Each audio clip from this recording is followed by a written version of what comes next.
Well, hi there, food friends. It's Kevin. And Marianne behind the camera. And welcome to Cavalcade at Home. And we are at home today. Well, a couple reasons. One, I don't know if you can tell, we are a blanket of white. It is very cold and snowy. We've had kind of a tough winter so far, haven't we, Toots? Yes, we have. Yes. Snow, ice, cold.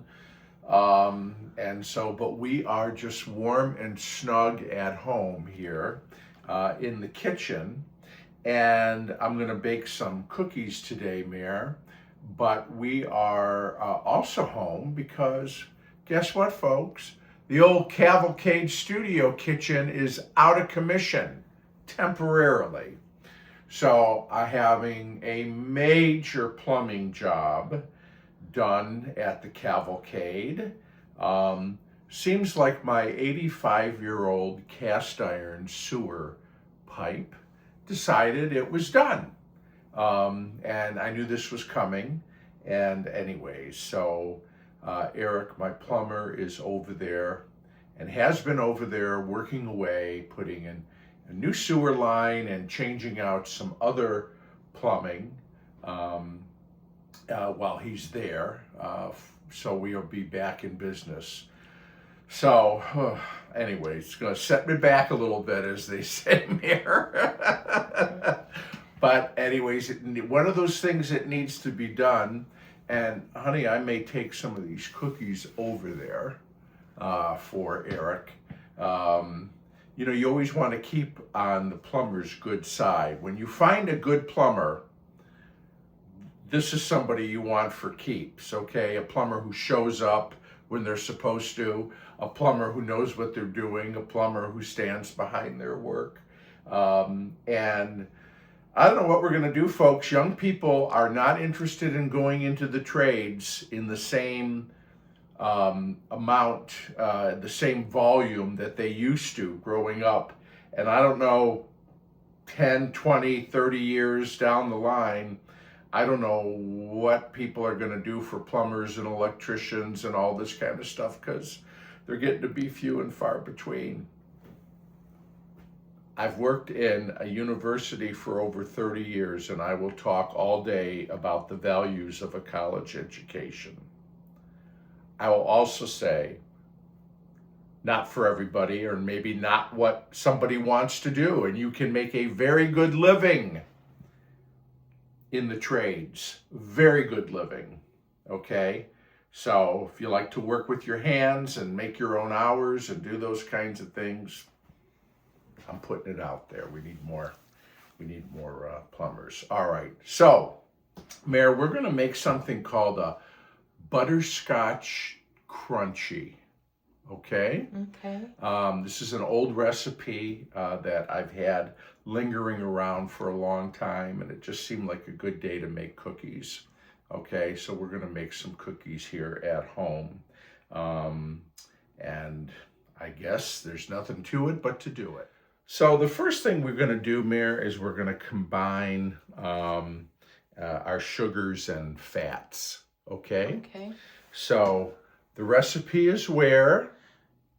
In the description below the video. Right on. In the description below the video, you'll have all the measurements and all the instructions.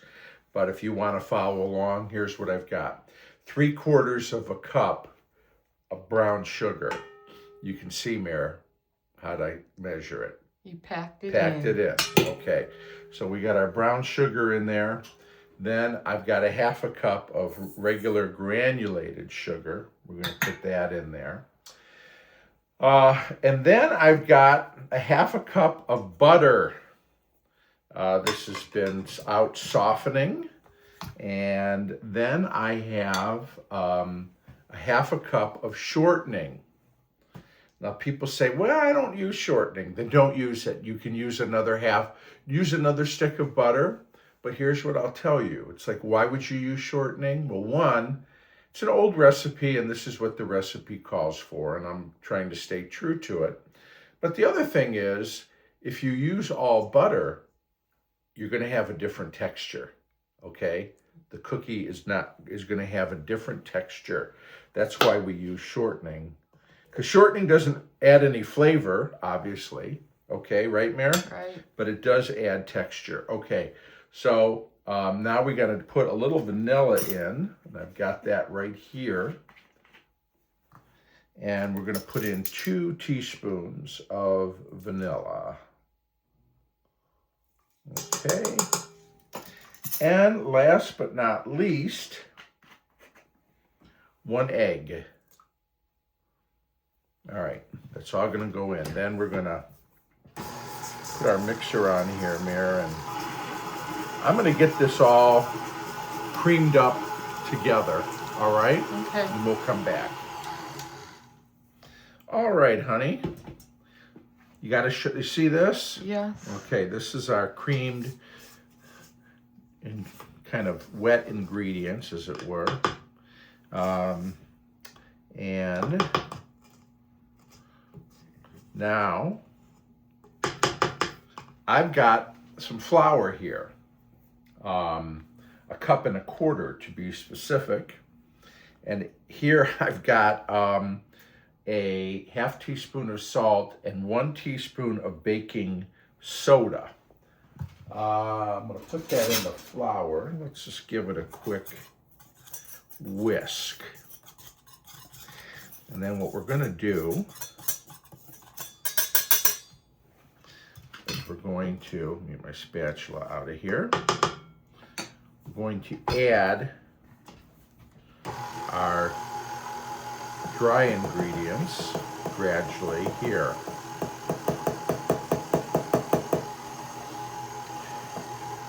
I love cookies with oatmeal in them. Yeah. And these have oatmeal, and remember I called them crunchies? Yes. The crunchy part is going to come from cornflakes, Mare. Okay. Check that out. I've got 2 cups of coarsely crushed cornflakes. Okay. I want to get this nicely incorporated.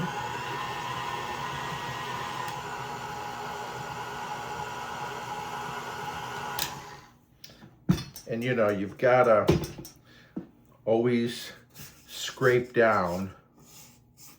If you're a baker, or you want to be a baker, one thing you want to have are lots of spatulas of different kinds. They really come in handy for a lot of different tasks. All right. So, I think that's pretty good. Let me get our last ingredients together, Mare. So now, Mare, we're going to put in our final ingredients. Let's start. I got 1 cup of oatmeal here. These are the quick oats. Put those in. Then here is the cornflakes. So it's less than 2 cups now because I crushed them. But measure 2 cups of cornflakes, and then just take your measuring cup and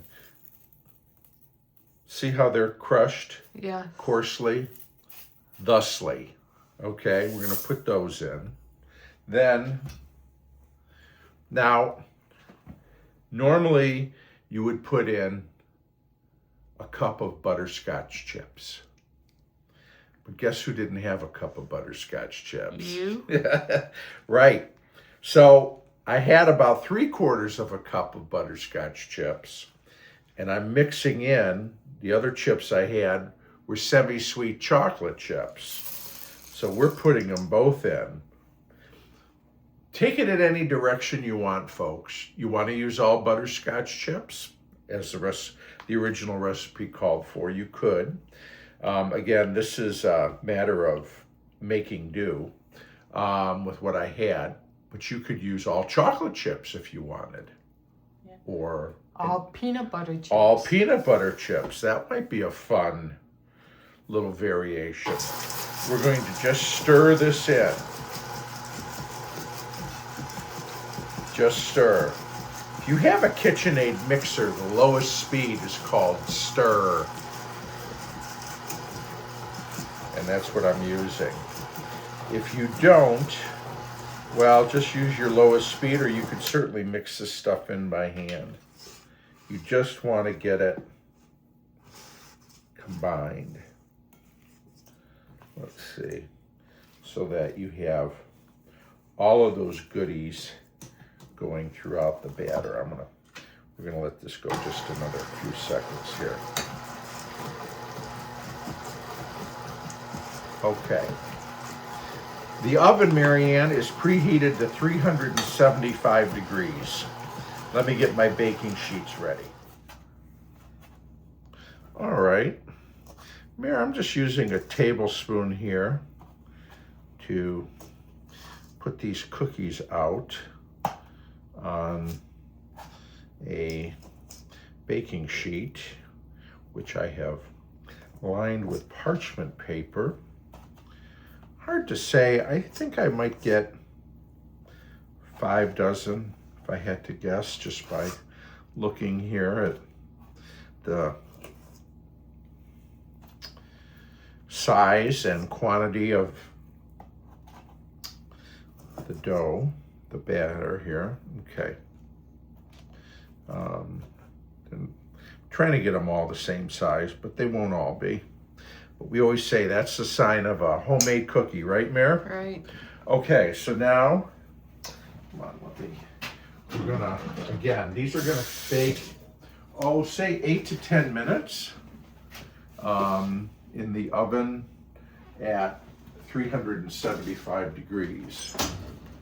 So, put them here. I'll rotate them halfway through. Making cookies for us and the plumber. Well, honey, we're taking our first batch out. And they look good. They smell good, don't they? Yes, they do. So we're gonna, you take them out of the oven, let them sit for a couple of minutes on the baking tray, and then remove them. And of course the parchment makes it a cinch. I'm gonna get another batch in the oven, and we're gonna let these cool, and then we're gonna come back and try them out. Well, honey, they've cooled off. There's the cookie. There's the underside, nice and browned, golden, beautiful. Doesn't that look nice? Yeah, yes. But looks aren't everything, as we know, right? Right. So let's give it the old taste. Mmm. Wow.